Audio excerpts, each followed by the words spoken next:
We've learned a lot about this over the years. For one thing, change is always uncomfortable. I think mandated change with no perceived value of why we're changing it doesn't work. We've seen many clients over the years try to mandate adoption of tools by artists because it's like an eat your spinach type of thing. It's going to be good for you. And if the tools don't actually help the artists, they end up revolting. And for years, we were actually just focused on building tools for the management team, the producers, like replacing their spreadsheets and giving them access to lots of data. We're trying to centralize all the data in one place. And we fell prey to what I've seen other software companies do, where they just have filtered, kind of reduced views of that spreadsheet for the artists, and that's not what the artists want. And about 2 years ago, we realized for us really to be thinking holistically about the studio and really help them move faster, we need to build tools specifically for artists and supervisors and leads that help them do their job, that they want to adopt because it's speeding up their process. And so we've been building tools like that over the last couple of years, and that's made a significant change. So I think that it's a challenge for the pipeline team when they're rolling out new tools to design the tools in a way that it's helping the person that you're trying to get to adopt and help them do their job. We see this on set. There's a lot of people who they're looking to get sets of metadata into post. So they're trying to give spreadsheets and forms to people on set who are really busy already doing their job. Without them understanding the value that it brings to the whole production, if they do this extra homework, they're resistant. So I think something that we tried on 300 is instead automate what you can instead of ask humans to fill out information, and then build them tools that help speed them up. And if you can accomplish that, it's a win-win for everybody. We've seen review change a lot over the last 10 years. The way that review used to happen is exactly what you said. The lead or supervisor would either walk around the artist's desk, do over-the-shoulder reviews casually, or they'd all get together once a day in a screening room and look at the work together. That's no longer possible because the artists aren't in the building anymore, and one iteration a day isn't fast enough. So what we saw happen is everyone started to spread out, either working with other partners or opening other locations. So immediately there's a gap, in a physical gap between the artists and their leads. Because of lack of tools, that really brought the review process to a halt in many cases. It was suddenly so much more work for everyone to review, especially the leads. We saw some of the leads and supervisors spending half their day, looking at stuff that came in the morning from the artists working overnight. They would go into Photoshop and take screenshots, and they would annotate, and they would spend all this time doing very verbose, elaborate, review notes to their artists. And it's just super slow. So we've been building a set of tools to help connect the artists to their leads. So it's easy for the artists to submit work for review. It's easy for everyone to see all the work that's coming through the pipeline, sort of like iTunes for dailies. It's easy to make playlists. It's easy to look at the work. And it's easy for the leads to just draw right on the frames and send really quick feedback right to the artist.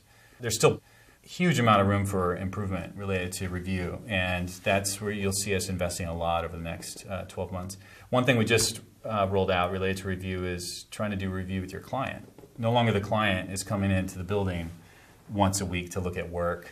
They're distributed too. And so finding a secure, simple, easy way to share work with a client was something that our clients were struggling with.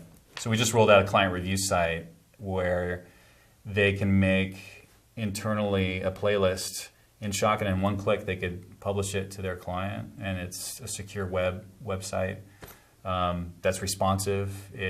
The client can log in from their desktop or from their phone, look at the work, and they can annotate and send notes right back. The notes come right back into the studio. So we turned a process that was probably 50 clicks and FTPs and moving stuff around into a single click. And we think there's plenty more opportunities for optimization and review.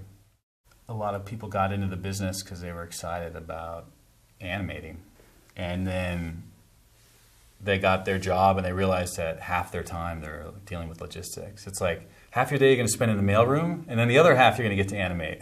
Instead of your whole day you get to animate.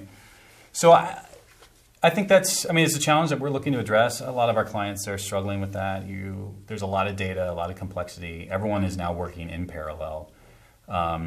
Without the right tools, it ends up being a lot of logistics, a lot of rules for the artists to try to have to remember and how to work. Like, for instance, even naming, like if you don't have a system that's helping the artists share their work with their fellow artists, right from inside, say, Maya, if they don't have a button they can push that allows them to publish, that knows where to save the file, what to call it, where to put it in the file system, if you don't have that, that means the artist has to remember all those details.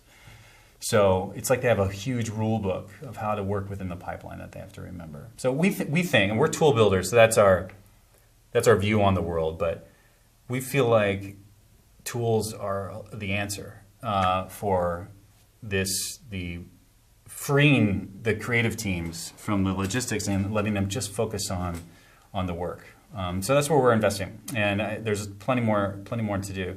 I think in particular, the review process, making sure that we have the right tools now that everyone's distributed, so review is seamless, and versioning and publishing for artists, so they can easily launch their tool, work with inside their tool, and publish with inside their tool without having to think about all the logistics of what's actually happening under the hood.